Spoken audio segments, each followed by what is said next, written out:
The last city in the Trinity is Washington, D.C., which is located between Virginia and Maryland, but is not actually part of any U.S. state. Residents of the district have one non-voting representative in the U.S. Congress.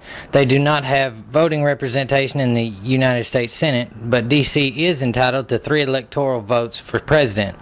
In the U.S. House of Representatives, the district is entitled to a delegate who is not allowed to vote on the floor of the House, but can vote on procedural matters and in House committees. Washington, D.C.'s government operates under authority derived from the U.S. federal government, and these dragon dynasties have managed to permeate American politics so thoroughly that the vast majority of successful politicians historically are from these prominent families and are commonly found to be high-ranking members in various influential secret societies and organizations. You see, the USA was founded by the Dragon Elite for the very reason of executing their plan to control the world. It is this nation which is the hub of its will of influence. Since its discovery, the history of the USA has been the history of ethnic cleansing, imposition of power, slavery, mass exploitation, and the worship of wealth. The U.S. president, generally accepted as the most powerful man in the world, is a slave to his prime allegiance, the Brotherhood and their bloodline agenda. Available evidence proves that running the United States has been a Dragon family affair since the very beginning. Did you know that all 44 U.S. presidents have carried European royal bloodlines into office? In fact, every U.S. president except the 8th, Martin Van Buren, are related to one common ancestor. They are all cousins and grandsons of King John Lackland Plantagenet of England, King John of Robin Hood fame, and the signer of the Magna Carta that gave more power to the British Parliament. 34 presidents have been genetic descendants from Charlemagne, the brutal 8th century king of the Franks, who was also George Washington's 31st great-grandfather. 33 descend from Alfred the Great of England, and 19 from King Edward III of England. In fact, until Barack Obama, the presidential candidate with the most British and French royal genes has won every single American election. However, President Obama is very much family too. His presidential cousins include Presidents George W. Bush and his father George H. W. Bush, Gerald Ford, Lyndon Johnson, Harry Truman, and James Madison. He is also linked genetically to other prominent figures such as Vice President Dick Cheney, British Prime Minister Sir Winston Churchill, and the Civil War General Robert E. Lee. If U.S. presidents are democratically elected, as we are told, then what are the odds that we would always choose members of the same royal families of Britain and Europe that we supposedly defeated during the so-called wars of independence to lead us?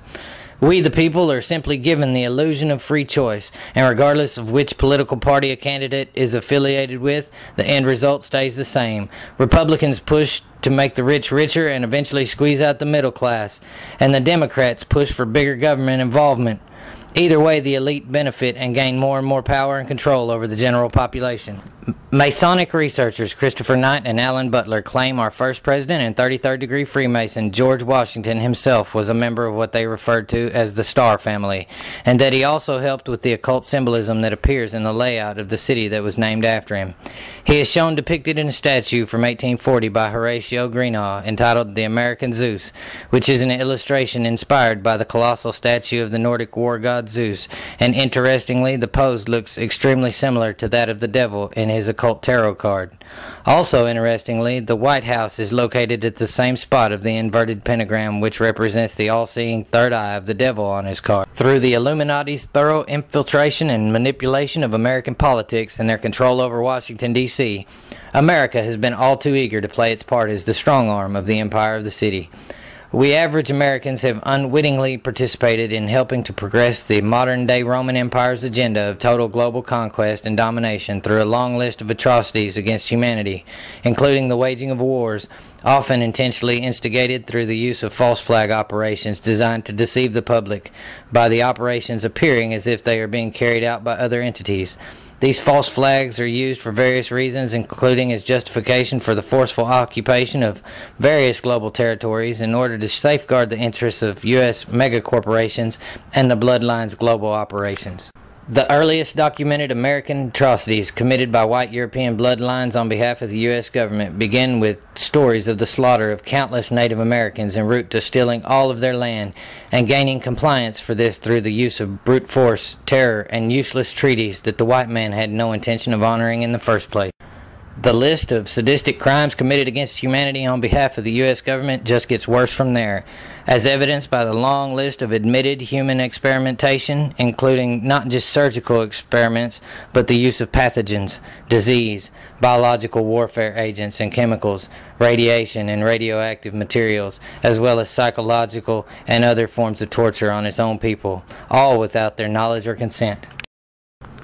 Even today, we are still being constantly and continuously poisoned and intentionally kept sick through the use of things like organophosphate fertilizers and other toxic pesticides in farming, as well as by the addition of various hazardous chemicals to our food supply, like the neurotoxin preservative MSG or monosodium glutamate that attacks your nervous system, or the highly toxic and cancer-causing byproduct of the aluminum manufacturing process and the refining of phosphate rock, which was used as rat poison for 40 years, called fluoride, that is being added to the water supply around the world.